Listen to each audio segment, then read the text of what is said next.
Oh shit, my knee!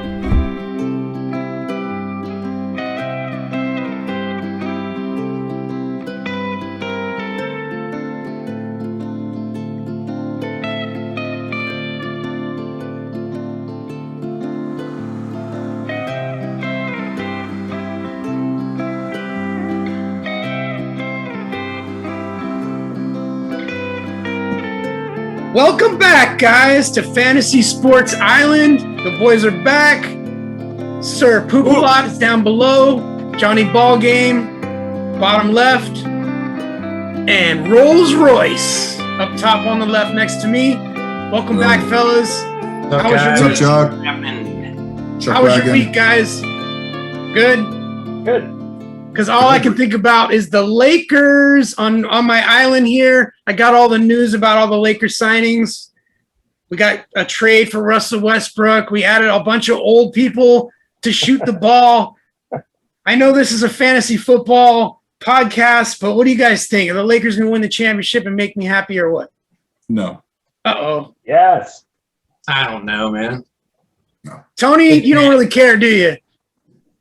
It's basketball. No, it's entertaining, man. It's just entertaining. They got a good chance. I don't know. You guys know more about basketball than me. I'll tell you what, the Bulls added Lonzo. They added DeMar DeRozan and somebody, I can't remember. They stole Caruso from the Caruso, Lakers. yeah, that was it. Yeah. Yeah, man. You're welcome.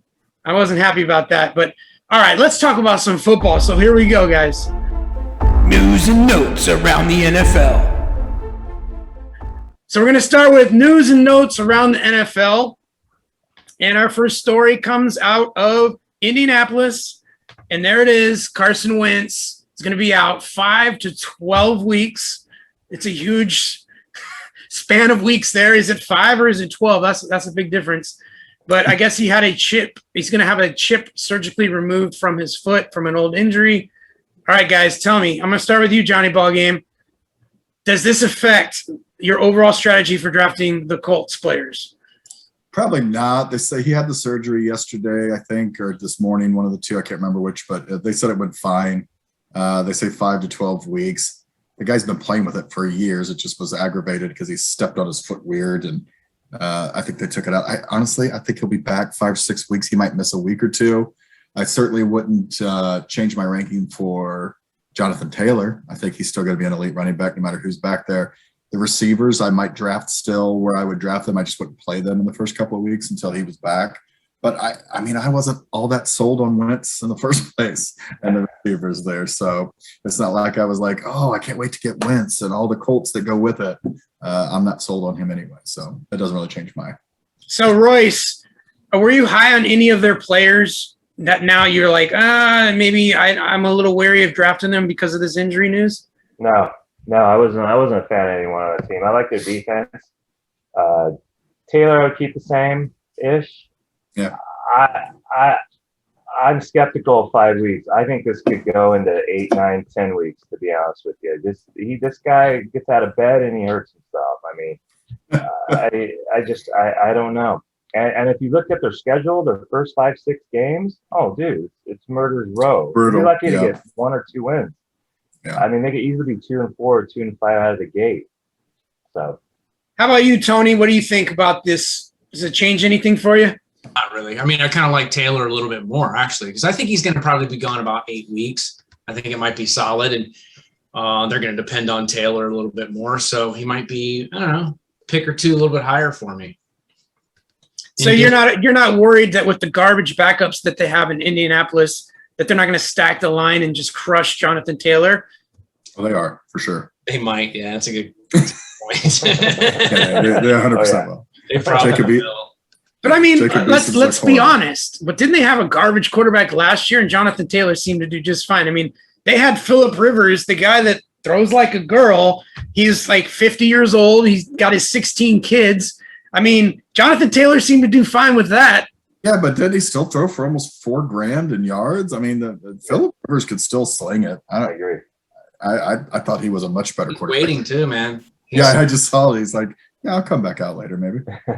Yeah, I got a feeling that Phillip Rivers might actually end up back in Indianapolis because you know who's not going to end up in Indianapolis? Nick Foles, and he's pissed about it. Oh, Why? Let me ask you, John. You're tuned into the Bears. That's your squad. Why the heck wouldn't they be looking into trading their third string quarterback? I think they're waiting to see how Fields does and see if they need development there and wait till somebody else has an injury. I don't think that the Colts actually wanted Foles. I think they saw, why would you put that kind of psychological shit back on Wentz after he went through being replaced by him and then him winning a Super Bowl? I think Frank Reich said, no, thank you. Why would I put that back on this guy? I need to rebuild him rather than give him bad memories of ghosts from Philadelphia. So I don't think it's so much the Bears wouldn't trade him to them. I think they didn't want him. Yeah, the last time that this happened, he took him on that magical Super Bowl run. I think Carson Wentz was mental after that. He was never the same. He was never the same. right. So why resurrect those demons? All right, on to the next story. There was a scare out in Los Angeles. Tony, your Los Angeles Rams, Matt Stafford hit his thumb, and this is his surgically repaired thumb, so there was some concern that perhaps like it would be worse than it actually ended up being. It's he's back in practice today. So does the thumb bother you at all? What's going on there in LA for you? I don't know, man. I mean, it could be a problem as of right now with a full practice. It doesn't sound scary at all, but it does make you think. I forgot about the thumb. So the minute it gets bumped and he took a little bit of a breather, it was, well, at least LA kind of lost their mind or held their breath. But, hey, man, it's football. If he gets that thing hit and he goes back down, it is what it is. But as of right now, he seems healthy. Well, with Bobby Trees and all the good receivers out in LA, I was a little worried. Like when I saw that story, I was like, oh my God, this would devastate the entire Rams fantasy season for me. They've already lost Akers. You take Stafford out even for a couple weeks, I'm out on all the Rams. So I'm glad to hear he's back at practice. Royce, what do you got to add? Agree with everything. He's fine. He's back at practice yesterday. He's fine. Who's the backup? No worries. Who's the backup in Los Angeles? Exactly. Who is the backup? It's the guy that was the backup last year that played in the playoffs. Right. Think of it. Minion? Not Wolford. Wolford. That's right. Yeah. Yeah, so if Stafford goes down, maybe they'll be calling the Bears for that trade. Yeah. Bring him back. Yeah, he was a Ram once before, so why not? There's where he's going. Wilford Brimley is not a good choice. No. No, but gosh, he's got some good oatmeal. Eat your fucking oatmeal. Trey Lance of the 49ers, the story was he was flashing at camp a couple days ago, had a great day, and there was starting to be some speculation that he might win that starting job. I think it's horse crap. I think Garoppolo is your starter. Trey Lance is only coming in when things get bad for Garoppolo. But John, I want to get your gut on this. Tell me, what's your feeling with Trey Lance? Is this something or nothing? Absolutely nothing.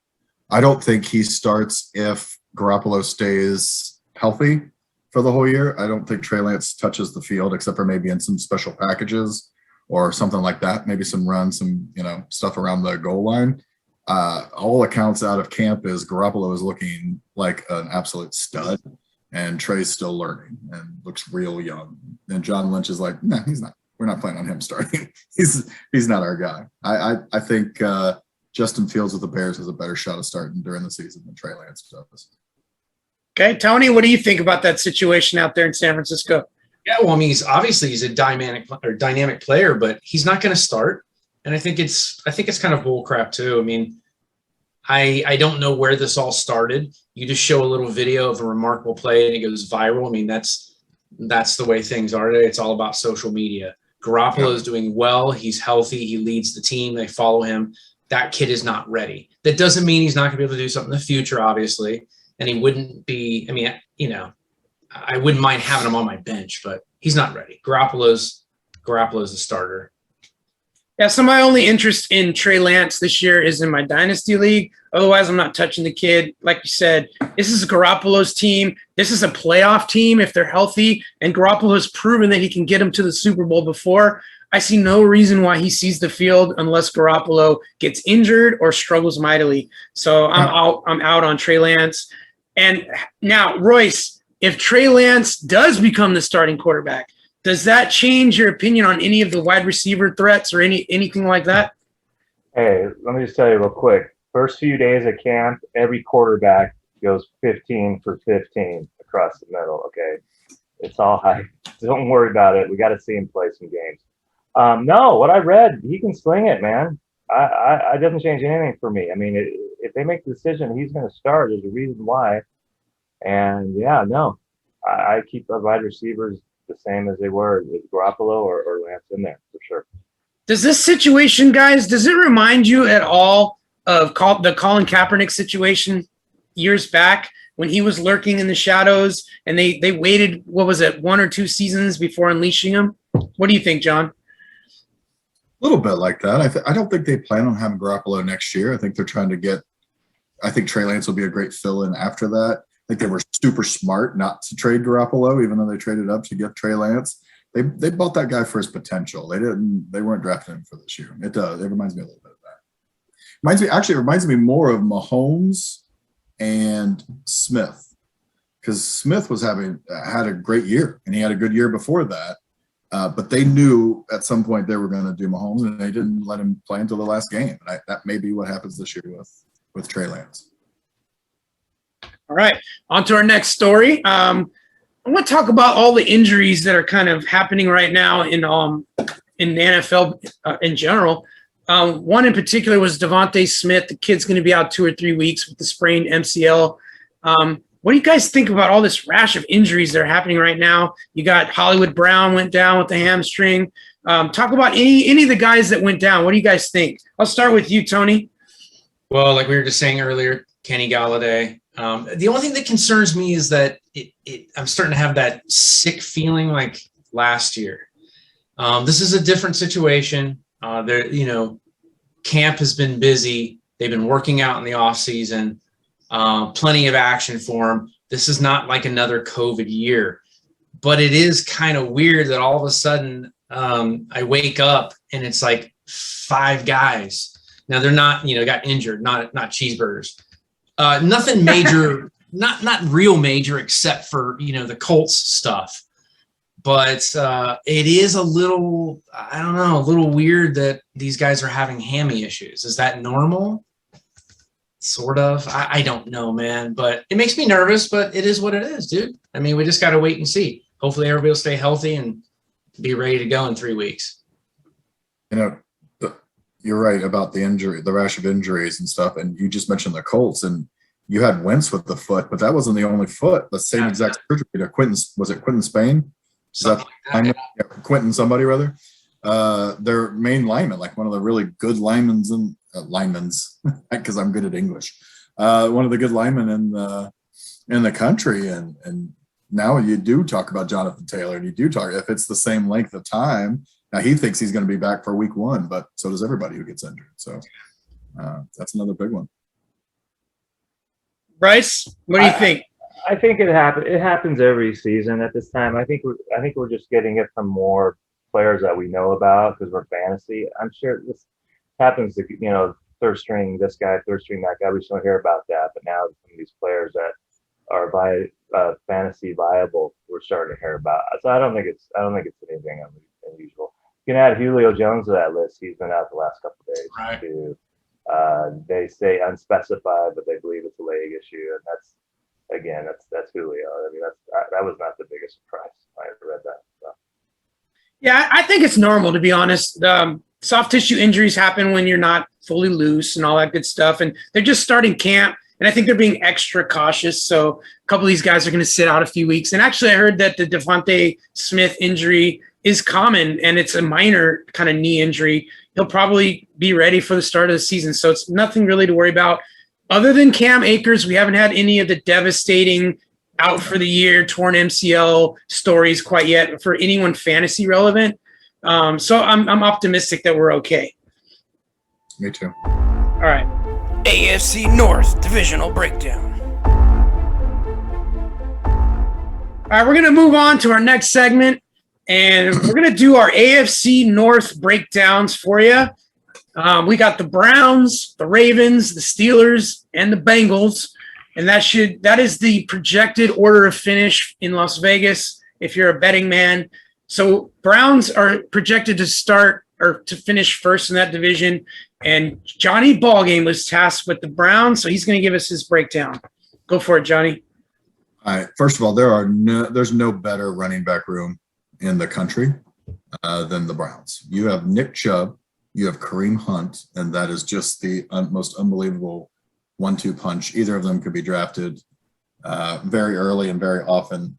Nick Chubb will probably go first round, and then Kareem Hunt probably second or third round. I mean, that's how good it is. And one's better in PPR and one's better in wherever. But I think Kareem Hunt probably third round. The receivers, again, God, I mean, you got Odell Beckham coming back from an injury, and I know there was a talk, is he a hindrance or a help? He's Odell Beckham. He's still got talent. He's still fast. He looks phenomenal in camp.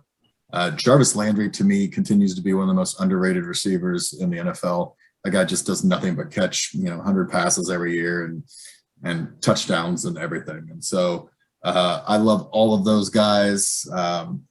I think you'll see Beckham and Landry drafted pretty close to each other. I mean, they're ranked right, overall in the 60s. So that's, it's probably fourth, fifth round, right? And I think probably one of those guys will go earlier than that. I don't think they used Austin Hooper enough last year. I think that guy's got a lot of talent, and I just don't think they used him. I don't like Njoku. He's always injured. So the tight end room to me is okay. I like Austin Hooper if they would use him more. He was phenomenal with the Falcons. I just don't think they used him. Got a little more use after Beckham went out. My underrated player on this team continues to be Baker Mayfield. I just think he's a better quarterback. And for me to say that, by the way, is going completely opposite of what I would have said 2 years ago. I thought he was just a bust and kind of also ran, but I thought he played phenomenal last year. He's in the same system 2 years in a row, which has not happened to that guy. And I don't think his career. And so I think he's going to be much better this year. And I think he will finish in the top 10 of quarterbacks for sure. Defensive wise, they're good. They're not great. I don't think they're great. I think they've got a really good pursuit. They've got a great line. Their backfield's okay. Kind of a middle of the road defense for me, probably, I don't know, 6th or 7th off the board maybe. And then they've got to get some good backups. Rashard Higgins, the Peoples receiver, Donovan Peoples-Jones, and of course, don't forget their kicker, Cody Parkey. I mean, who doesn't want that guy? He's terrible. So, thank God the Browns picked him up. So, all in all, it's a solid team. I could see them finishing first. I could see them finishing third.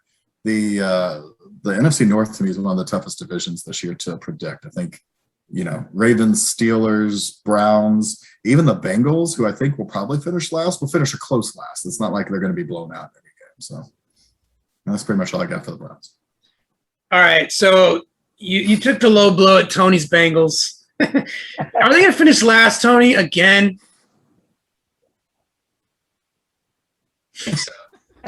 It doesn't matter how much of a homer I am. He does have eyes. I mean, he's not. I mean, dude, they're decent. I think it kind of reminds me of like the Cincinnati Reds. They're going to be exciting. They're going to be great to watch, but they're not going to the big bang, man.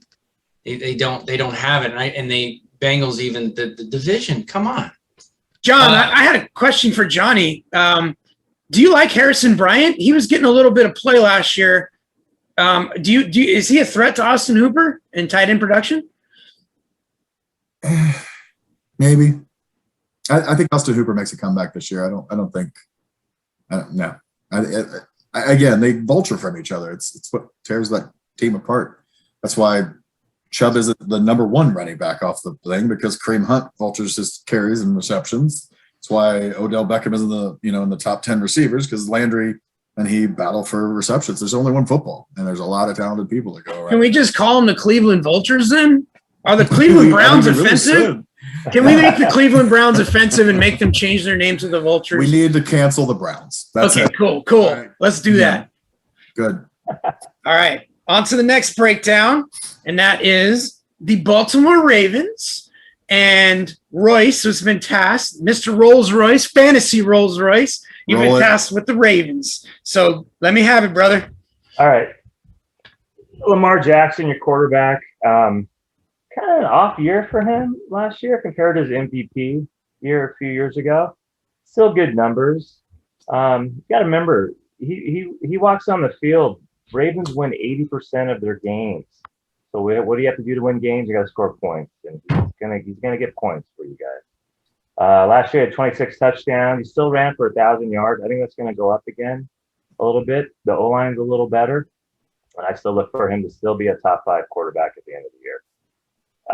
Wide receiver, they picked up Sammy Watkins. He kind of lost his way in Kansas City. He's going to be the deep threat this year, which again will open up more for Jackson.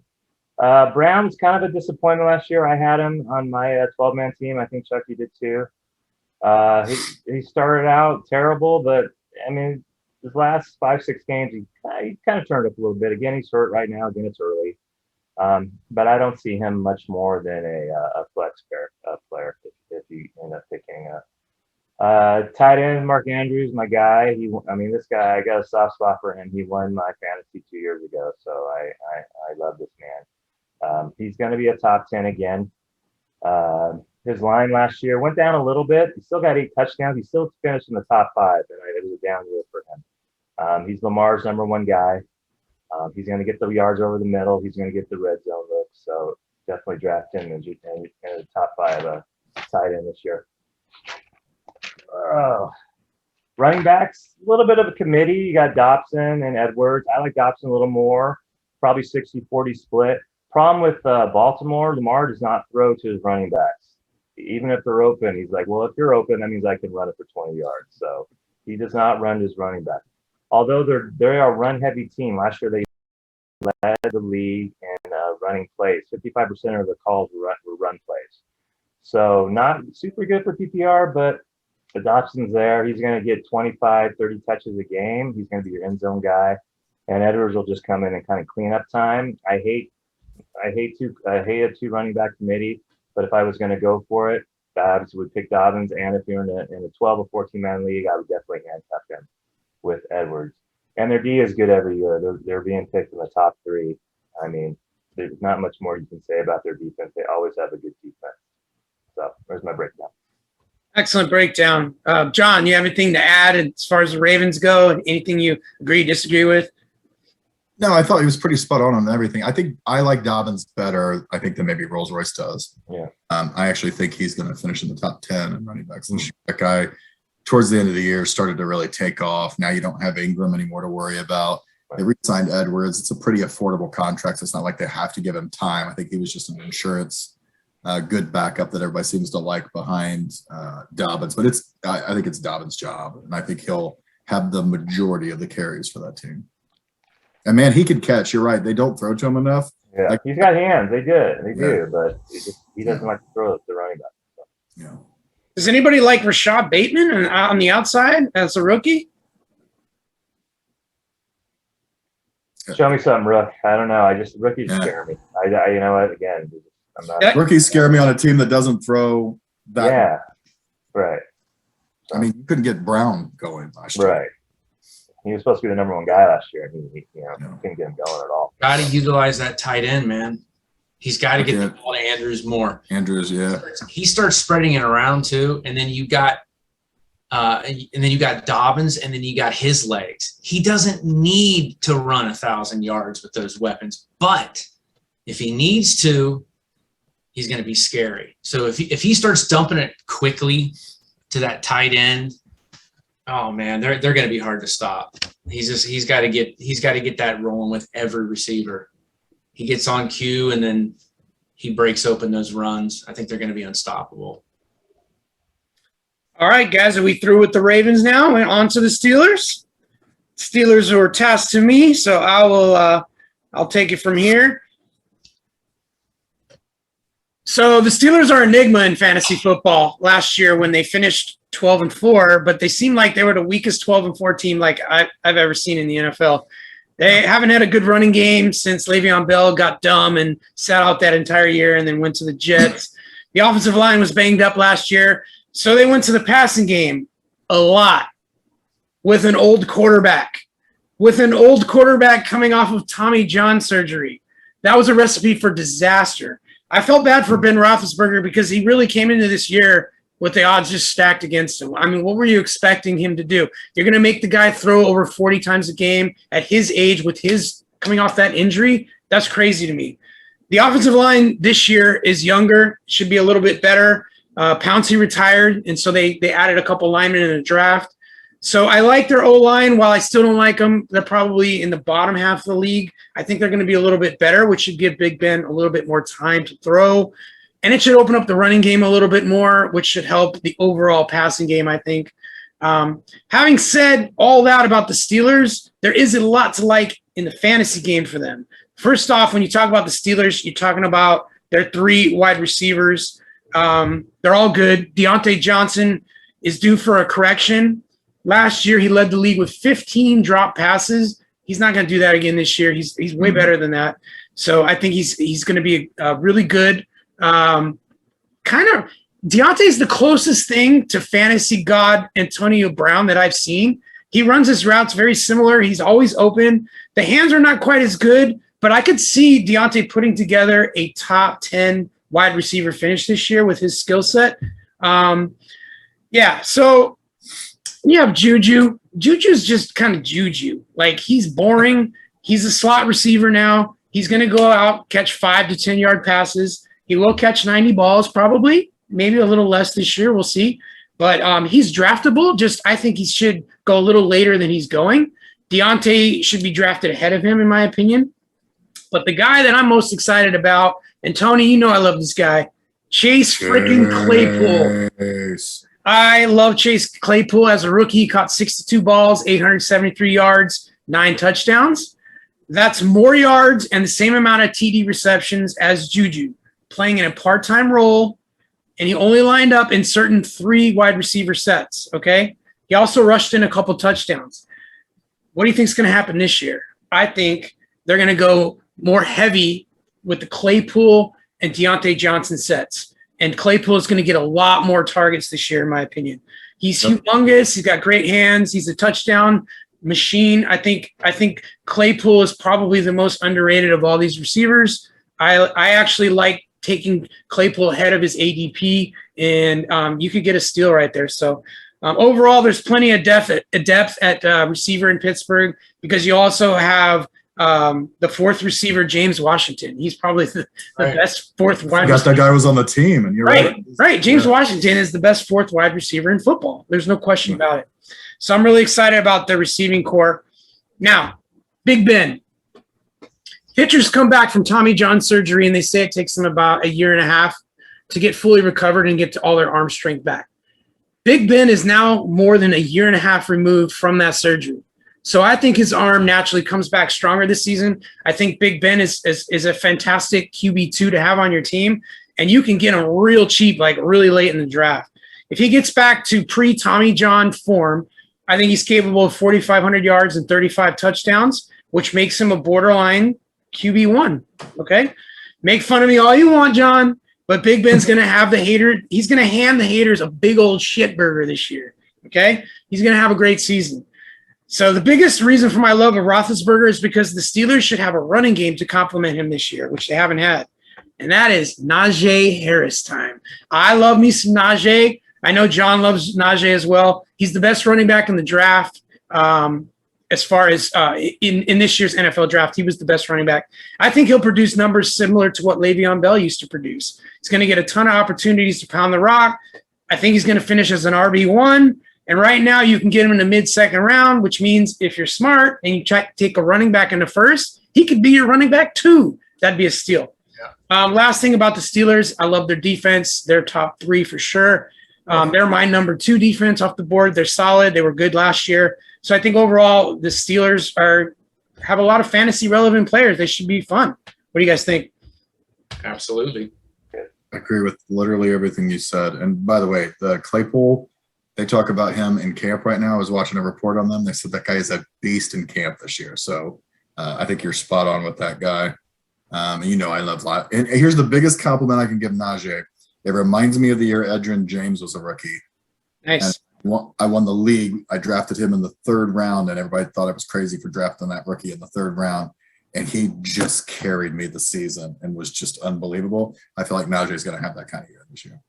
Yeah, I knew you were high on Najee. Tony, what do you think? I know you're a big Juju fan. Do you think he takes a backseat to the other two receivers this year? Yeah, I'm giving in this year. Absolutely. I think he's still a force. He's, you can utilize him.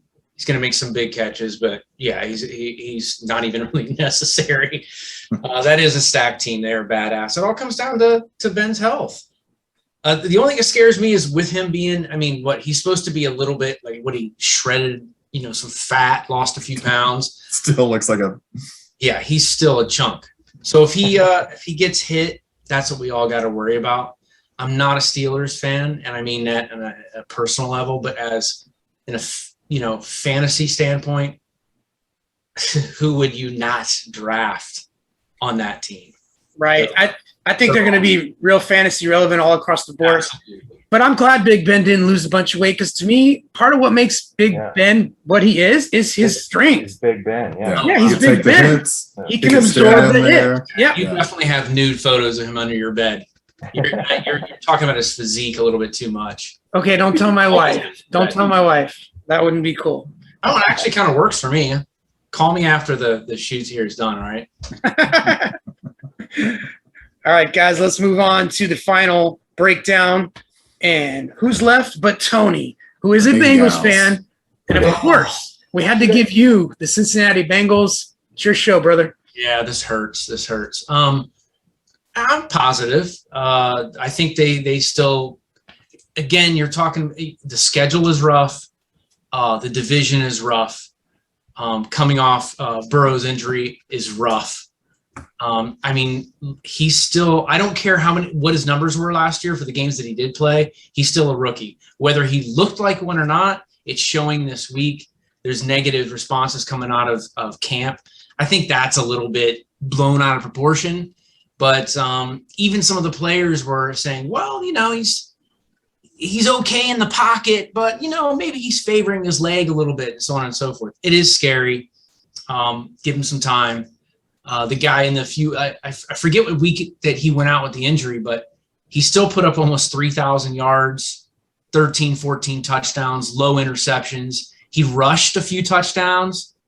So I don't know, man. The guy's exciting, and I hope that psychologically he is confident and doesn't worry about his knee. But that's a tough injury when you are a rookie and you're 8 weeks in or whatever it is, 10 weeks in, and that happens. That's going to be rough. Tom Brady, it happened. Tom Brady came back. A lot of these guys come back full throttle, but it happens in the middle of their career, or at least a few years in. This guy's young, so he's still a rookie, and we can't forget that, whether it's starting a second season or not. But I wanted to talk about the offensive line. The offensive line is the part that's always scary. So obviously they added to that. You got probably 10 new dudes. They got 6, I think, guys that have a good amount of experience. They drafted 4 excellent guys. Who knows what's going to happen with the new guys, but they also do look pretty fucking good. I'm excited about the offensive line. I still think maybe they could do better, but it's way better than last year. I think between the defense and offensive line, they were ranked almost last, and it showed. Moving on to actually the defense too, I would actually look at them as being more of like a 15, 16, 17 type of defense.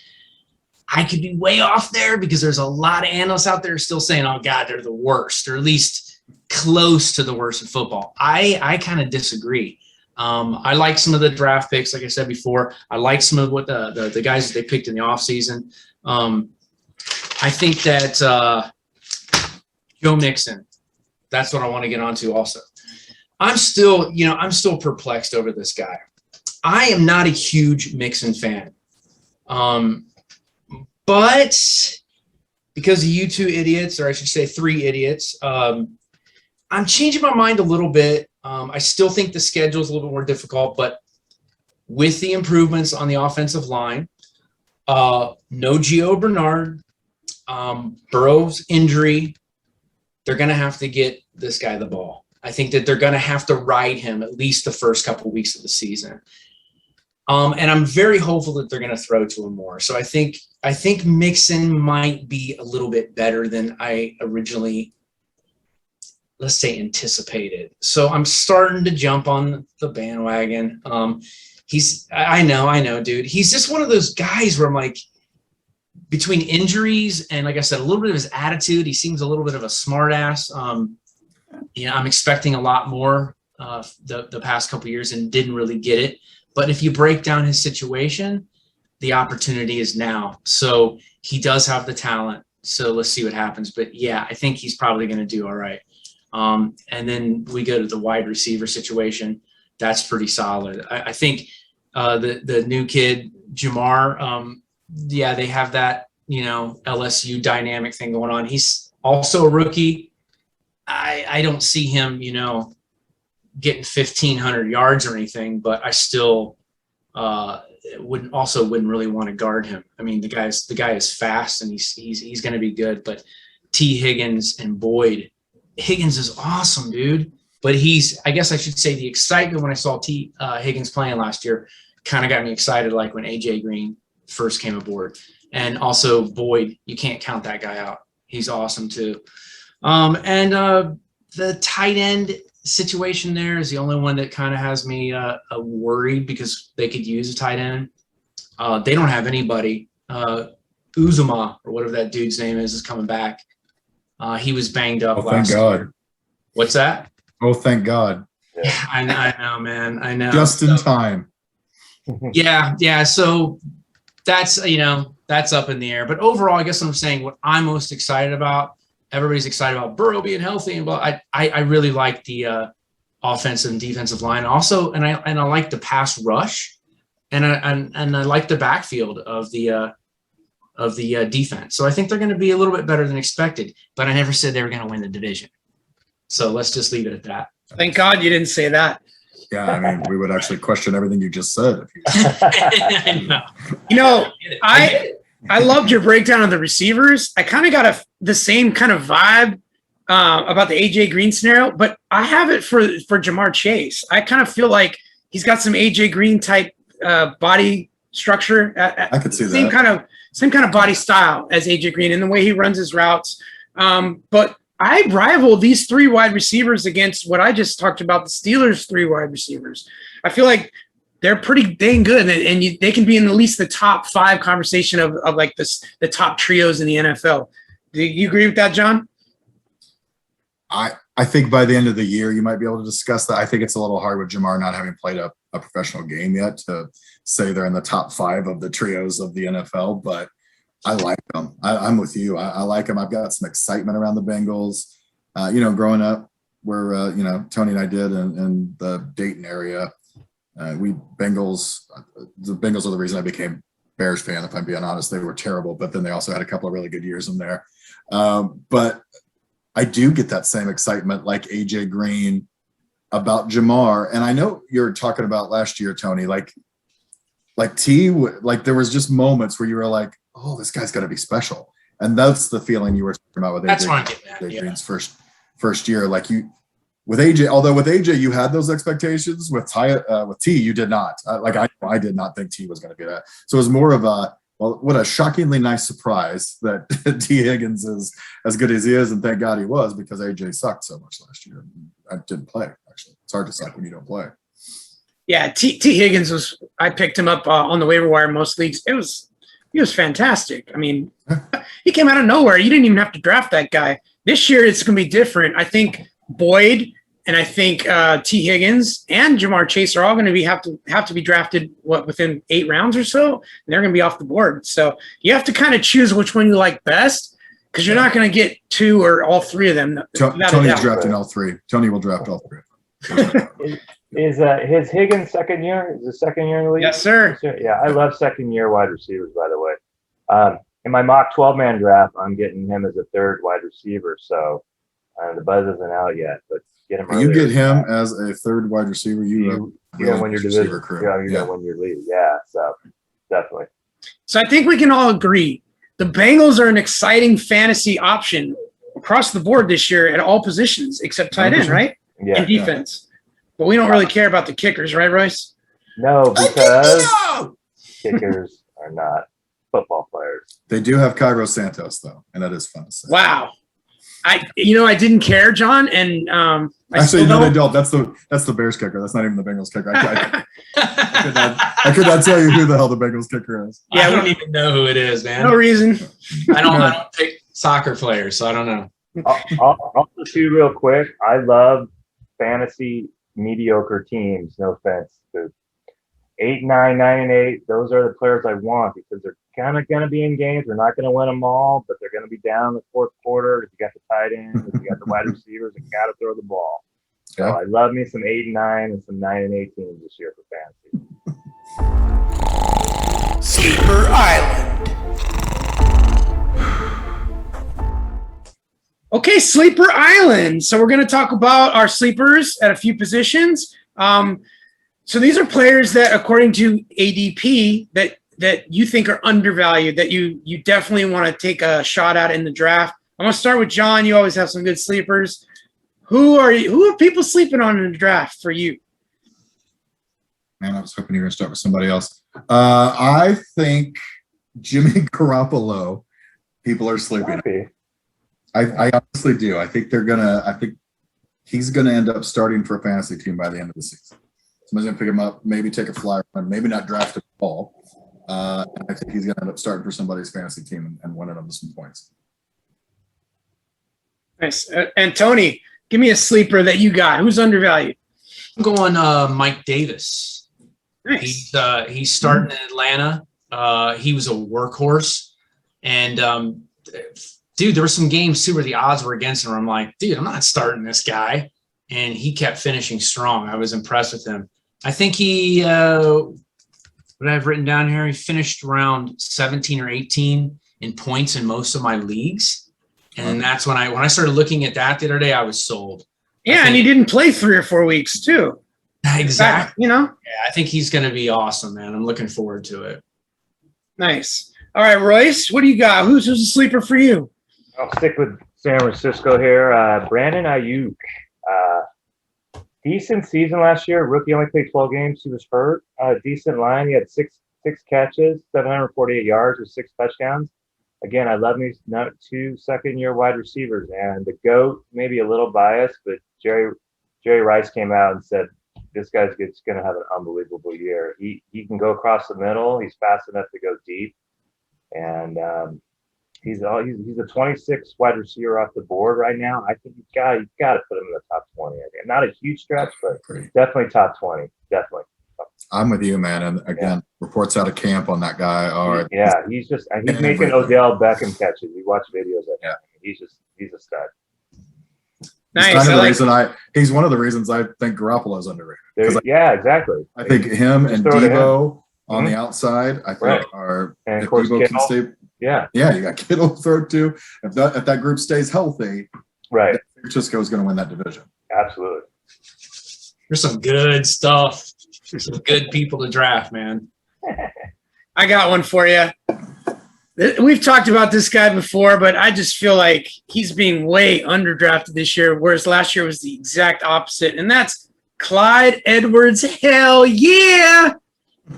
Running back 14 coming off the board. That's like late second, early third round. Yeah, I'll take some Clyde Edwards-Helaire, and that as my running back 2. Yeah, definitely. The Chiefs said in camp he's been working on his hands. The line is better. They've made some trades. They're going to open up bigger holes for him. So plus, you got rid of the old guys that were clogging the backfield. The Fantasy Reaper will tell you all about Le'Veon Bell. But anyhow, I think this is his year to explode onto the scene. I think he's going to finish top 10 for sure, and that's an easy undervalued player for me. So I'm all in on Clyde Edwards-Helaire. Yep. I like it. All right, let's do another one now. Go back to you, Johnny. Who's your second undervalued player? This is going to be weird. I don't know if I want to say this, but I've got this weird feeling that Brashard Perriman in Detroit is going to make no noise. Who else are they throwing to in Detroit? You bastard. I picked that guy last year, and he disappointed me. And now you're going to go for him? I feel like this is a year. For some reason, he's on my deep sleeper list. Other than TJ Hawkinson, there's no one else to throw to in Detroit. And, Goff's got to throw to somebody, and he can throw the ball. So I think it's Brashard Perriman. Yeah, that's a good one. I like I that. said that one, by the way. Don't pay the Perriman. Don't pay the Perriman. Tony, what's up, man? Give me another sleeper. I forget if I brought him up before, but I'm really high in this dude. Evan Ingram again. And again, the reason why is that You really love the Giants this year, don't you? Yeah, I know. You do. You love you some Giants. I do. I did something about them. Man, you got Galladay. You got the healthy QB. We don't really know what Barkley's going to do, but every team's going to be watching those two dudes, and Ingram's going to get open. So I think he's doing it this year. I think he's doing it. That's who I got. I like it. All right, Royce, blow my mind, man. Make the fantasy people happy. Who's a sleeper? Miko Hardman. Come on. We knew that guy was coming. I talked a little bit about him last week. Watkins is gone. If he catches 10 balls this year, that's 8 more than last year. Come on, let's get on the train. Let's go. He's not being picked up in any league. Just dash him away. There is an opportunity for him. I make fun of Nicole. It's because he sounds like Nicole to me, Nicole. Like he sounds like a girl. But there is a golden opportunity for him to step in and take Watkins' role. So I could definitely see him catching a lot more balls this year. And so I'd like to formally apologize to you and to Johnny Ballgame for making fun of your female wide receiver. Appreciate that. Thank you. Yeah. All right, my next one, Antonio Gibson. Tony, Ooh. I love this kid. I love him too. Yeah. Okay. They finally got a quarterback in Washington now. Now they're going to throw him the ball more. He's going to be more of a kind of Jamal Charles type player. This guy is going off the board too late in fantasy football. He's going off like in the 3rd, 4th round. No way. This guy, he's at least a top 10 running back this year. I'm guaranteeing that.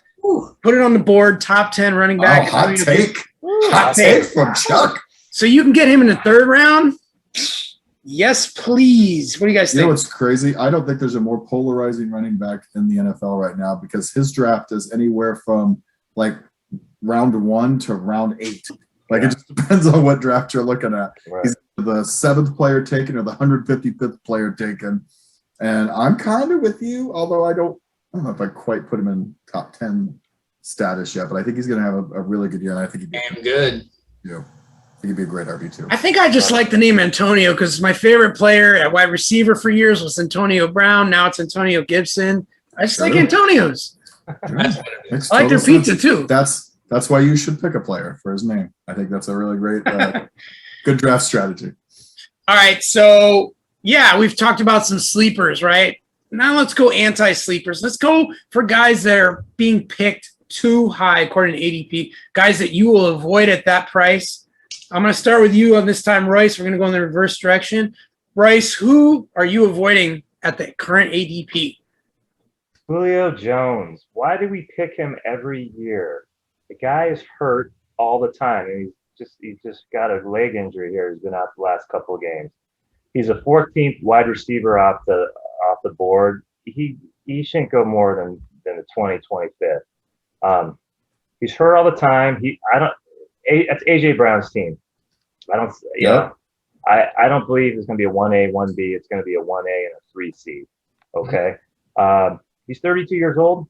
And you know what? Out of his 10 years in the league, he's only played a full 16 league season 4 times. That's it. He's hurt all the time.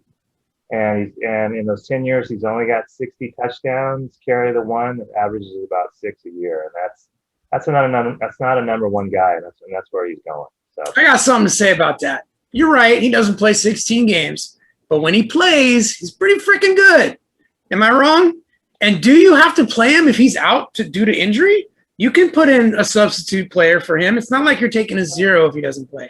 No, I agree, but I don't. He's not my number 1 guy at the board. I'm not picking him first. Oh no, and not even third. I don't think. But that's where he's going now. He's going either 1 or 2 wide receiver at the board. Yeah, if you could get him as your wide receiver 3, that's a lot safer. Yeah. I totally I'd agree. take him as a wide receiver. I'd take him as a sure. 3 or a flex, absolutely. Yeah, but not 1 or 2. All right, Tony, overvalued player for you? I'm going Austin Eckler. Now again, he's another good player. He's awesome. But look at the team. They're gonna be throwing the ball. I know his big seasons really have been when he makes the catches. I don't think he's gonna get as many catches because they're not gonna need him to do it. He's only had one season. I think just one season when I've written down here where he had over 1,000 yards rushing, which I don't understand. Again, we have seen him play well. You're 0 saying seasons. Last week I made an error. I was talking about Austin Eckler in my Chargers breakdown, and I said that he has never had a 6,000-yard season, which obviously I meant 600 yards rushing. He's had 1,000 yards combined. Correct me if I'm wrong, but even last year. Yeah, I don't think he's ever had 600 yards rushing, and he's only had a total in his career of 9 rushing touchdowns. I agree with you. There you go. Overvalued. But Chuck, you weren't wrong. You know, you were right. He hasn't had a 6,000 yard. He's never had a 6,000-yard season. You're 100% right. I told you I was right. Yeah. Appreciate you being honest with us and fessing up. Hey man, we knew it at the time, but nobody called you on it. So. Oh, I saw your faces when I was watching the video later. Like, what? 6,000 yards? What the hell? Oh, good. John, give me your your overvalued player. Mike Evans. Oh, Mike Evans. He's been the 41st person off the board. I don't even think he's the number 1 receiver in Tampa Bay. I think Chris Godwin takes that mantle. Antonio Brown's going to get more catches this year. They've got a couple of good tight ends. And now they've got, what's his name, from Cincinnati down there to catch more passes out of the backfield. Who's the guy they just got? Oh, the running back. Yeah. Oh. I can't think. Gio. Gio, yeah. So I don't think he should be being drafted where he's at. If I could get him for a 3rd or 4th receiver, I'd consider it, but not as where he's being drafted at the 41st off the board. No, thank you. I just don't see it. I agree totally. All right. I got an overvalued player for you, and this is going to be controversial. Trevor Lawrence, quarterback 14 off the board, and he's going ahead of Matt Ryan, Kirk Cousins, Ben Roethlisberger, and Johnny Baker Mayfield. Are you freaking kidding me right now? No, it's crazy. That's crazy. I'm sorry. Trevor Lawrence, while a fine college quarterback, we've never seen him throw one pass in the NFL. His receiving core is, I would guess, mediocre at best. He's got rookies, at receiver, at running back. There's a lot of questions there. Tim Tebow at tight end, maybe. I'm sorry, but I'm not taking Trevor Lawrence ahead of those established quarterbacks.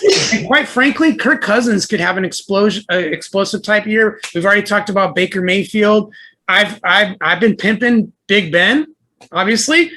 There's no way I'm taking Trevor ahead of those guys. No way. I've already told you I think Cousins is going to have a big year. That was already in my a couple of weeks ago. So I'm with you. I agree. We're going to do one more round for overvalued players. Royce, you got a second guy that's overvalued? I do. Again, my thing with rookies, play it down before you tell me how great you are. Kyle Pitts. Now, I'm not going to say he's not going to be great. I mean, he could be the unicorn we all want, but he's coming off 4th as a tight end. That's telling me he's going to have Kittle numbers. He's going to have Waller numbers. Maybe not Kelsey, but he's going to be out. He's going to be top 4. Yeah, like better than Andrews. I mean, I'm not buying it. Look, since the merger, only 4 guys have tight ends that have been picked in the first round. 4 guys had caught more than 640 yards, and only 3 of those guys had 7 or more touchdowns. So I'm just a little iffy on it. I'm not saying he's going to be amazing. I'm just not buying the spot where you're getting him at 4. And if you're picking him 4th off the board, he better well give you, super numbers. So Pop quiz, guys. Name me the last rookie tight end to finish top 5 in fantasy football. Jeremy Shockey. Really? That was a good guess, though. That might be right. I got to check. Tony Gonzalez? Yeah. Rookie? It might be. Was it? I don't have the answer, guys, because I don't remember the last guy. It was Hernandez, wasn't it? Yeah, Hernandez or Gronk, right? We'd have to look. We're going to look in the records, and I'll get you that answer next week. But the point was that doesn't happen very often. That is very true. Pitts is he's awesome, dude. I think he has the potential. Sure. But it's not going to happen with He's the got the potential, though. Yeah. It's not going to happen. But I think he's awesome, though. Yeah. All right, Tony, keep it flowing. Who's another overvalued player? This one hurt again. I go back to got to say it hurts a little bit, but I don't like where Jamar Chase is going. I still think he's fabulous. Everybody else does too, but he's going ahead of like Beckham and people like that, and I don't buy it. He is good enough, just like Pitts. Let's give him until next year, but he's a rookie, got the injured QB, blah blah blah blah blah. He's just it's too much. Absolutely not. Wouldn't draft him in that position. All right, Johnny Ballgame. Who you got? I've got super unpopular one. I'm going to get blowback for this. I think Kyler Murray is being way overdrafted. He is coming off as the third or fourth quarterback off the board, and I think that is absolutely insane. He is not going to be in the top 10 by the end of the year. I just don't believe in him. I don't. And I hope he proves me wrong, and I hope he's another viable QB. And Don't lie about him. I think I just don't get it. I don't. I think defensive coordinators are super smart. They started to figure him out toward the end of the year last year, and they will have some answers from him this year. Come on, Chuck. Johnny Ballgame, you hurt my feelings. I know, and I don't mean to, but sorry. It's fine. You're making me doubt my love for Kyler Murray, because when Johnny Ballgame's gut goes one direction and I'm going the other, usually Johnny Ballgame is the winner. So I'm a little worried about Kyler Murray now, but I'm still sticking to my story. He's a top 3 quarterback this year. Okay. Okay. Yeah. All right, I got one more overvalued player, and then we'll move on, and we'll make this real quick. To me, it's Adam Thielen. He's being drafted ahead of Justin Jefferson in some drafts, not all. But you gotta spend like a 4th or 5th round pick to get Thielen.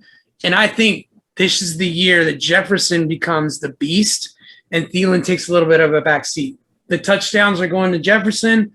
Thielen's going to be more the first down, third down receptions, getting you the first down, the possession receiver, in my opinion. Thielen's also getting a little bit older, and Jefferson is just rounding into his prime. He's coming. This is my boy at wide receiver this year, so someone's got to take a back seat, and it's Thielen to me. What do you guys think? I think he's going to be Thielen left out. Yeah, nice. Thanks. Johnny made a funny. NFC North Divisional Breakdown. All right, guys, we're going to do the NFC breakdowns now, the NFC North, and that consists of the Green Bay Packers, the Vikings, the Bears, and the Lions, and that is the order Bears. Of predicted finish by Vegas. So we're going to start with the Packers, and I'm going to pull up my notes and give you my Packers breakdown. The Packers are pretty easy to love. It's very similar to last year. Starting at quarterback, Aaron Rodgers. Yeah, he's kind of a dick. And he got what he wants, and he did his media spin and all that crap, and he's back for another year. And guess what? They're probably going to trade him after this year. He knows that. So you think he wants to put on a show to prove them wrong? Of course he does. Yep. And guess who his number one guy is going to be? Devontae Adams. Devontae. So, yeah, I like Aaron Rodgers. He's got the same weapons. And they added one more guy, Amari Rodgers, from the draft. And Cobb. Let's not forget about Cobb. I was going to say, they added 2 major weapons. But in the draft, they added a pretty good receiver. So he's loaded with weapons. If he were to go down to injury, though, they got to go to Jordan Love. You can, scratch off all the Packer players off your list because you don't want any of them, including Devontae Adams. Because Jordan Love, he just sucks. And Aaron Rodgers, he knows he sucks, okay? And when they drafted him, that pissed off Aaron Rodgers and lit a fire like we've never seen before. Last year was a career year for him. So I think there is going to be some regression for Aaron Rodgers. He's not going to put up as many touchdowns. but he's still going to be Aaron Rodgers, and he's still going to be great. So he's fantastic. Go to the running back room, and you got A.J. Dillon and Aaron Jones. Now, I'm an A.J. Dillon guy. I think he's going to get the goal line carries and score more touchdowns. And where he's being drafted, I like him better than where Aaron Jones is being drafted. Now, if you were to just ask me to put him in a vacuum, who would I take? I'd take Aaron Jones. But at ADP, I like Dillon a little bit better. But I do think Aaron Jones, by having his quarterback come back, will still get a lot of receptions. So he's very viable. He'd be great as an RB2 or a back-end RB1. If you can do that, manage that, that's perfect. Dexter Williams and Patrick Taylor Jr. are just guys. They're backups. And Kylan Hill is another guy, a rookie that they drafted. I'm not really worried about those guys. I won't be drafting them as well. Wide receivers, I told you about Devontae Adams. They still have Alan Lazard, who was the guy I was trying to think of last week. Right. Marquez Valdez-Scantling, who drops a lot of passes and is, up and down, and he pisses Aaron Rodgers off. But he does catch a lot of long, deep passes for touchdowns. So he's still there. And they added Amari Rodgers, as I mentioned earlier. So they're loaded with weapons. At tight end, you still have Tonyan and Jay Stenberger. Same, Sternberger, whatever he is. Shitburger is what I call him, because really it's Tonyan. That's the only guy I want to draft. And I think Tanyan's going to do about what he did last year. There was one game where he had 3 touchdowns, and he had a ton of yards. That was a great game, but that was an outlier. Most of the time, he was good for 3 or 4 catches, 40, 50 yards, maybe sprinkling a TD here and there. And I think that continues. I'm not even going to talk about the kicking game.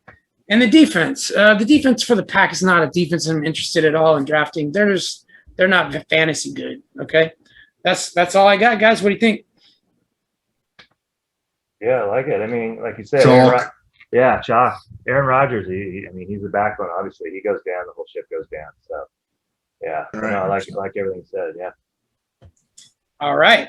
I mean, I have my Jordan Love jersey on, but only because I'm rooting for Rodgers to get hurt so that the Bears can actually win the division. So, You're so make me a bad person. terrible. So, Yeah. not like hurt, but like sprained peanuts or something. Yeah. Like found that helmet out after 6 weeks. Yeah, something like that. Yeah.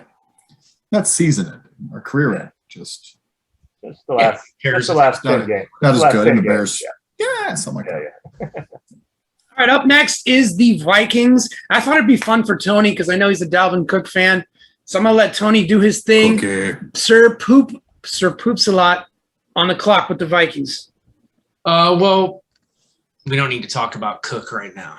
There's nothing to say but perfection there, in my opinion. But let's start with the Kirk Cousins thing. I was kind of looking back at some stuff that Johnny brought up about the every other year thing, and it's just weird that I happened to draft Kirk Cousins the every other bad year, and he has a freaking point, man. I wasn't wrong. You're right, dude. Of course you're right, you motherfucker. And so I would think Cousins, this could be his year. And I think they can definitely pressure / catch your Packers, brother. They're definitely good enough to do it. So I'm gonna read my notes this time, and I'm gonna stick to them, even if I sound ridiculous. But because I don't know a lot about them, to be honest. But last year, yeah, they were ranked 29th on defense. There's another changer. They got Peterson and Breeland. Love those dudes. And then how about Kendricks? That dude's a maniac. That linebacker, he is fucking badass. He's top 5 for sure. Maybe even top 2 or 3. So I like that dude. The interior is very much improved and a lot healthier too. And that goes for that run defense is going to be tough. So I look at the defense as being ranked more in the maybe this is my opinion, 11, 12, 13 maybe in drafts. So just maybe out of the top 10, which that's a hell of a lot better than something like 30 the way they ended up last year. So that could be something that could do well for their division. And then how about the offensive line? It's also taken a shape. There's been some changes with let's see. I think what's the name? Yeah, I don't have the name there. I didn't write. Oh no, see again, my notes, if you guys want to see this. right here. Can anybody read that? I can't read that shit. So I'll just put them down and go back to my Bengals. The offensive line, just like every other team, improved. Got some names, good enough names that I don't know them, but it looks like they are improved, and that's just going to make it easier for Cook and so on and so forth. So let's go to the offense, the real offense here. Okay, so you brought up Thielen. Does he still have talent? Is he still going to be something to watch out for? Absolutely. You're right. I think that, Jefferson's badass, dude. That guy's impossible. So what if he's getting double teamed? Adam Thielen. He's going to catch some balls. And I love Irv Smith, the tight end. Love that kid too. I think he's great. And let's take Dalvin Cook. Okay, Dalvin Cook to me is number one. Okay, he's going first for me. And I hate jinxing this because he seems like he misses a couple games, but I like their backups. They got Madison to get their ass if something goes wrong with Cook. I think Amir Abdullah, he's not bad. They got some depth is all that I'm saying here. So I think that they are well worth keeping an eye on some of their players and drafting some of their players. And they're going to give Packers a run for their money. Let's move on to the next. Work. Let's move on to the next team. Johnny Ballgame, the Chicago Bears. Got Bears. All right, so this is my favorite team. So much like Tony goes, it's almost a little hard to really fantasy draft your own team. And I'm going to be honest, we're not great. We're not great. Made it into the playoffs last year, just barely. Shouldn't have, but we did. And we lost our ass in the first round. Listen, I think our quarterback situation, Andy Dalton is going to start first.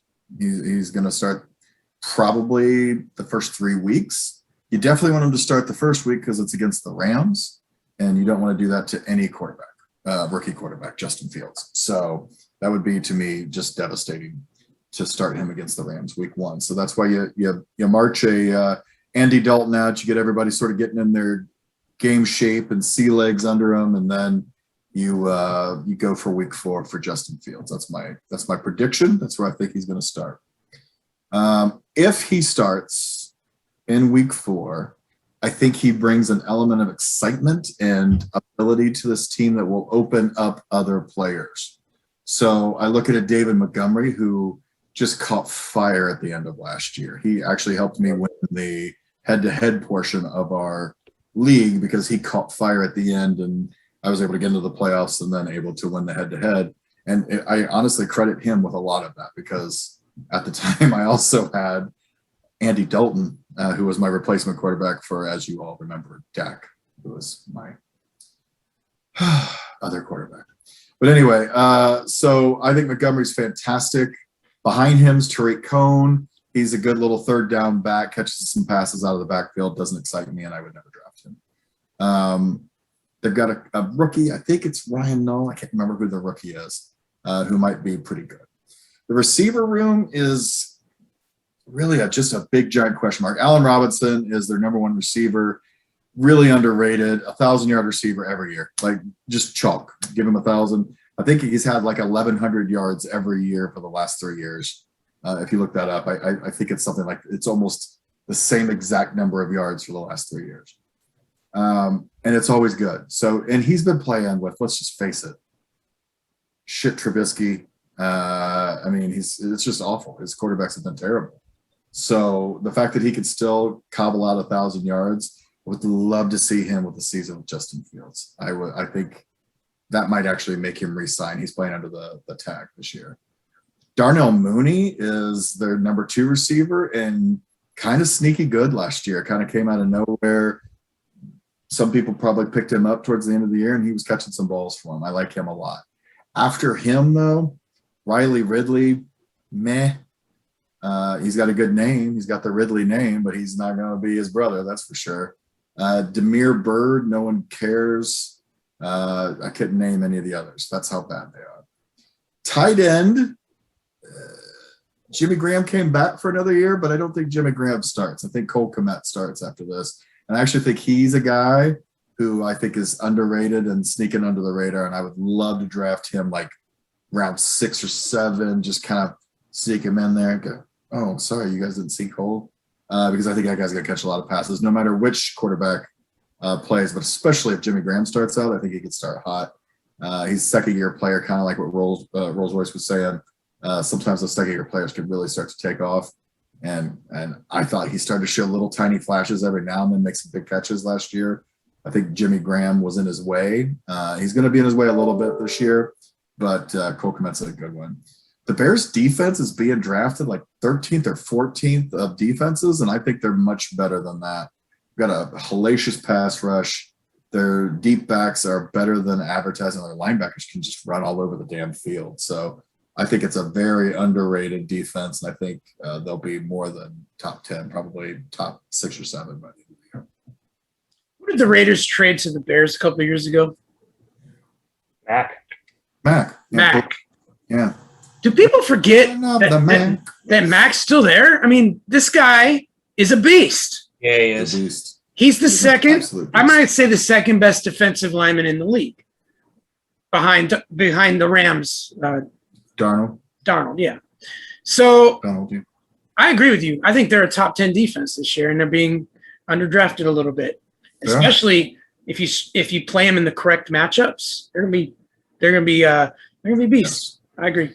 Yeah, and then don't forget, you'll want to draft their kicker super early. Did I mention Carlos Santos early? The Bears kickers are always. Royce is going to break down the kicking game for the Bears. Oh, good. Yeah. Oh, yeah. Soldier Not really. Field, December. You want a Bears kicker in December? Yeah. Where can the ball be more like a rock? Let's get out in Chicago. You know what's less exciting than talking about the kicker for the Bears? The Detroit Lions fantasy prospects. What? And poor Royce, who loves to talk about kickers. Now you get to talk about the worst team in NFL, the Detroit Lions. It's all yours, brother. Dominus Omnis. This is gonna take about 10 seconds. Okay, ready? Here we go. Breakdown. Detroit Cubs. Jared Goff. 2 years ago, he was in the Super Bowl last year, made the playoffs, and you know what? We're shipping you to the worst team in the league. That's how much the Rams think about him. And we'll take Stafford, who's 25 years older than you. Come play for us. That should tell you everything you want to know about Goff right now. It's kind of sad. I mean, first overall pick. You know, I hope he saved his money. Wide receivers. Who cares? Tight end is the only guy here that you guys are looking at. Top 5. Hawkinson, they say he has the best hands in the league. Or not, I'm sorry, on the team. Problem is, again, the best guy on the line, put 2 guys against him, you punch him in the throat, you push him to the ground. Goff runs around like an idiot, throws a 50-yard interception. So that's the only thing I'm worried about him. But he could have a breakout season. He could be the Darren Waller this year. So definitely look for them. Running backs, it's going to be a committee this year again with Swift and Jamal Williams. They're really high in Jamal Williams. So again, if you can get Swift, maybe 5, 6 round, handcuff him. Please handcuff him, because they are going to play Williams a lot too. And again, you don't wish for injury, but if one of those guys go down, you'll get lucky, and then one of those guys will be the bell cow. But they're going to go back when the fourth. Campbell says their head coach is going to be a 1-2 punch. So. What else do I have? How about that Lions defense? Oh, yes, the Lions defense. Here's the thing with the Lions defense. Whoever the Lions are playing, you play that defense that day. Pretty easy. True. Right? True. The only thing, though, that they have, their O-line is not terrible, which is surprising. But their O-line is ranked 10th best. So something there. So something with the running game. Possibly maybe give Goff a couple more seconds to throw the ball out of bounds. So. And again, yeah, that's it. Oh, real quick for the degenerate gamblers out there, the over-under wins is 5. If you gave the Lions a 20-game season, maybe. But Chuck, I know you're going to Vegas this weekend. I'm going to send you a C-note and take the under. I had a chance to look it up. I don't want to go break down every game they play this year, but you guys can Google it. I see maybe 1 or 2 wins. I'm serious. their schedule is brutal, and not just because of the worst team in the league. It's tough. I mean, maybe the Eagles at home, maybe, but other than that, I don't see a win. So yeah, they're bad. They're bad. I agree. Tony, I wanted to ask you. You got Swift, you got Jamal. Is this a 50-50 timeshare in your eye, or do you think that's all hype and Swift is going to be the man?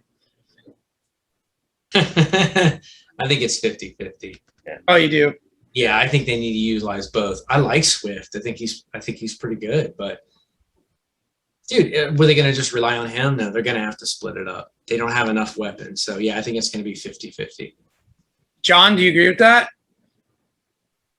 Maybe 60-40, but it's going to be pretty damn close. I think they'll give Swift every opportunity to be a bell cow because they need him to be, and they haven't had one since little fella. What was his name? Barry Sanders. But since him, they haven't had a running back. I don't think they've had 1,000-yard running back since Barry Sanders.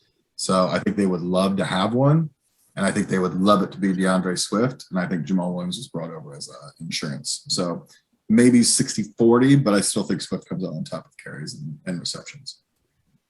I was thinking more like 65-35. It's definitely going to be a timeshare of some sort, but I like Swift out of the backfield for a lot of catches. I don't know. I have this sneaky feeling he's going to finish a little higher than people are giving him credit for. But I don't like their whole situation as a whole. They're not a good team. I don't care if their offensive line is top 10 or not. They just if Jared Goff is your quarterback, the offense is going to suck. That's kind of how the way I look at it. Unless you put him in some genius offense where he doesn't have to think and he just can hit the first read, like the Rams. Yeah, the Rams covered up a lot of Jared Goff's horribleness. That's what we're. So, all right. Yep. Sucker plays. Yep. So now we wanted to do a new segment that's a little bit fun, I think. And this was Sir Poops a Lot's idea. So we want to give it a try. We're going to do a segment called Sucker Plays. And Sucker Plays are guys that you are a sucker and you pick every year because you can't help yourself. Whether they're good or not, it seems like you just can't avoid taking these guys. So, Tony, this was your idea. I'm going to start with you. Who's your sucker play this year? Well, actually, one that I had written down a couple weeks ago, I still have on here, and he's not even on a team. But I want to start with Adrian Peterson. When he does come back, which he will come back this year, he'll have a game or two.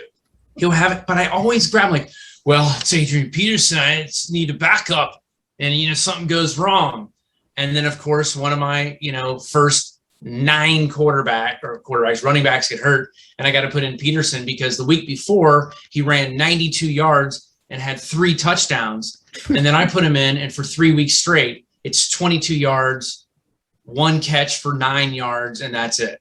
Now, in defense to him, obviously he's older. Okay, he should have been done a couple years ago. But I know for a fact, Wagon, you like the dude too. But my sucker pick is just like, I don't know. I always loved Peterson. And I kind of like feel bad for him. Like, well, he's home beating kids. We got to put him back on the field. So I just draft him. Pick him up off the bench, whatever. Royce, who's your sucker play this year? I hate to keep bagging on this guy again, but it's Julio for me. I'm sorry. I know. We expect so much every year from this guy. He just can't stay on the field, and I don't want to. I just hate wasting a pick on this guy. But every year I do. Even now, in my couple mock drafts, I'm all, well, maybe Julio. But again, Washington gets 16 touchdowns and 1,200 yards. But I don't know. I just don't see it. I don't think he could stay on the field. To be honest with you. So. Johnny Ballgame, who's your sucker play? So for a long time, I kept taking Stafford and Roethlisberger. And it didn't matter which week I played them, the other would go off. And it just pissed me off every time. And then I went, well, this year I'm just going to get Stafford. And then Stafford sucked that year. And then the following year I went, well, this year I'm just going to get Roethlisberger. Roethlisberger sucked that year and Stafford was awesome. It's like those two continually play with my emotions. But my biggest sucker play is always saying no to Tom Brady. Always. I always say no to him, and he always scores points. And every year I go, the guy's not going to score any points. I don't want that guy. That guy's going to suck. And every year he burns me somehow or somewhere. Right. That is the perfect segue to my sucker play. Tom Brady! Every year. Somehow he ends up on my team. I play him. He sucks. I drop him. He goes off. I can't win with this guy. I avoided him in the year, 2005 when he threw 50 touchdowns with Randy Moss and all that crap. I forget the year. Yeah. But I thought, nah, he's getting old. That was like 10 years ago. I don't know. Still think he's getting old. But then again, last year I saw him have a great second half. Maybe I'm thinking in my head, oh my gosh, he's going to just continue where he left off. And guess who's going to be the Sharks sucker QB again? too. And then Sharks there's QB too. Big Ben. Big Ben. I love Big Ben. Everybody knows this. I like him again this year. So, yeah, I'm going to be the sucker yet again.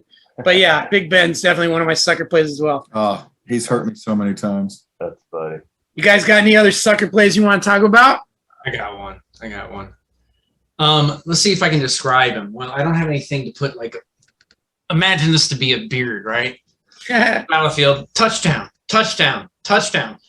Poops a lot, picks him up. Interception, bench the rest of the Let's see. fucking fits 50. perfect. Drives me insane. Yeah. Every time Yeah. you get excited Yeah. about this dude. I guess you should just know. It's like, okay, let's pick him up because the first 6 weeks of the season, Yeah. he's First going 6 to weeks. be incredible. And then be prepared to drop him in the 7th week. Exactly. Crazy. Absolutely. Drives me crazy. Absolutely. You got another one, Royce? I was gonna just ride the Tom Brady train again. As long as he's not playing the Saints, right? Was that the game last year where he was at minus points? Yeah. Other than that, play him every game. I got another one. And this is going to piss Tony off. When you were talking about Evan Ingram, I was laughing internally like that's my sucker. I had him last year. I think I picked him the year before, but it's over. I am not taking Evan Ingram. You can write it down. You can record this and bring it up later. You'll check my roster. Evan Ingram will not be on that freaking roster. Because, yes, he has got potential, and he's big and strong and all that good stuff and all the hype. But he just underperforms every freaking year. Yep. What do you think, John? I'm totally with you, and I have a similar one. Noah Fant. That son of a bitch breaks my heart every single year. Oh, I'm big. I'm fast. Look at me, everyone. I can catch. Right. No one throws it to him. Breaks my heart. Games. I pick him up. Right. I got to be honest. For Evan Ingram and for Noah Fant, maybe it's the quarterback play. Maybe Of course it is. Yeah, but yeah. I don't Quarterback care. play. You're Yeah. still in my tight end spot, not getting points. So I don't Right. know whose fault it is. Exactly. All right. Let's talk about next week, what we have planned for the show. Next week, we're going to have a mock draft. Sound fun? Yee. Absolutely. It's going to be a first mock draft for us. We're just going to give you like a little taste, maybe the first 6 rounds or so of a mock draft. Also, we want to get people to sign up for the listeners draft that we're going to do at the end of the season. We're still deciding whether we want to do a serpentine draft like the standard, or if we want to do an auction draft. So we're going to leave that up to you. Don't forget to like, subscribe, and comment. And in the comments, tell us why you want to be in the league. Yep. And which format you want, okay? But for now, we're going to see you next week. I'd like to thank Fantasy Rolls Royce, Sir Poops a Lot, and Johnny Ballgame. This is the Fantasy Sports Island, and we appreciate you watching. We'll see you next week. Aloha. Thanks, Chuck Wagon. Later, everybody. Peace out. Thanks, boys. Night. Keep pooping.